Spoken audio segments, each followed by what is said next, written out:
बच्चों good morning. आज हम हिंदी का सेकंड चैप्टर पढ़ने जा रहे हैं, कला की परख। कला मतलब जो आदमी जो कुछ अच्छा काम कर सकता है, जैसे चित्र बनाना है, कोई भी कलाकारी है। कुछ को बांस की कलाकारी आती, कुछ को चित्र की कलाकारी आती है, किसी को संगीत की कलाकारी आती है, तो इसको कहते हैं कला। परख मीन्स होता है उसकी मतलब वो करना, उसका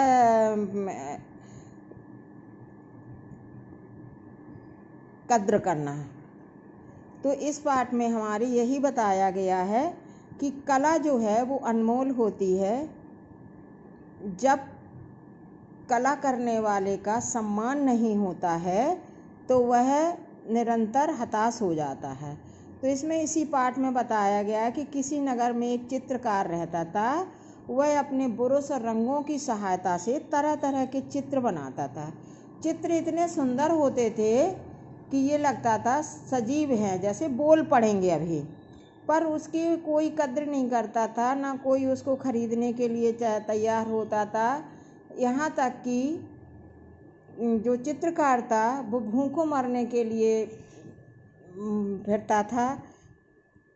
और अब उसने सोच लिया था कि हम चित्र बनाना छोड़ देंगे, और उसने सभी चित्रों को फेंक दिया था। और वो सोचने लगा कि अब हम कुछ नौकरी कर लेंगे।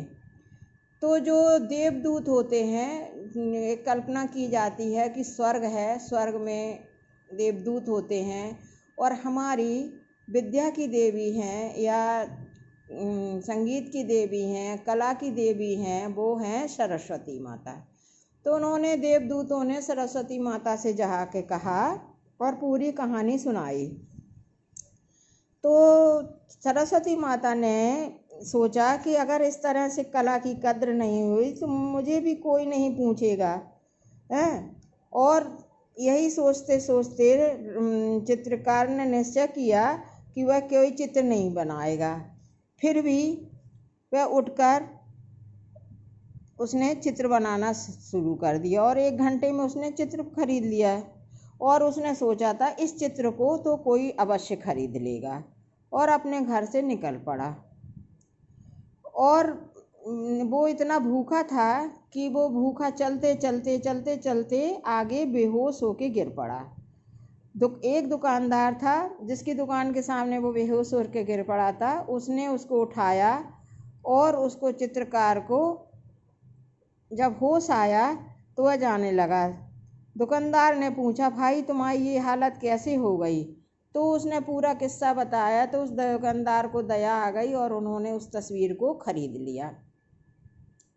तस्वीर उसने क्या करा, अपनी दुकान में ही रख ली। अगले दिन सुबह जब उसने दुकान खोली तो वो देख के हैरान रह गया। चित्र के पास एक सोने का मोर का पंख पड़ा था। वह बहुत खुश हुआ। अगले दिन उसे चित्र के पास फिर वैसा ही पंख मिला। उसने सोचा कि ये पंख जो है ज़रूर तस्वीर में से गिरता होगा। अब उसने सोचा कि अब हम जल्दी ही बहुत माला माल बन जाएंगे, धनी बन जाएंगे। उसके मन में क्या हो गया, लालच समा गया, और वो चित्रकार की तलाश करने लगा। और उसने चित्रकार को तलाशा और फिर उससे बोला कि हमें खूब सारे चित्र बना के दो। तो चित्रकार ने चित्र बना दिए, उसने उनको खरीद लिया। अब दुकानदार को जब चित्र मिल गए तो उसने अपनी दुकान में फिर रख लिए। अब जब दुकानदार ने उसको चित्र को अपनी दुकान में रख लिए, अगली सुबह जब देखा तो कोई भी मोर पंख नहीं था, क्योंकि उसके मन में लालच समा गया था। तो उसने क्या करा, और जो उसको मोर के पंख मिले भी थे तो उसको भी गायब हो गए। अब वो बहुत परेशान, और उसने चित्रकार को गालियां देना शुरू कर दिया, और गुस्से के मारे उसने सारी तस्वीरें जो थीं सड़क पे फेंक दी।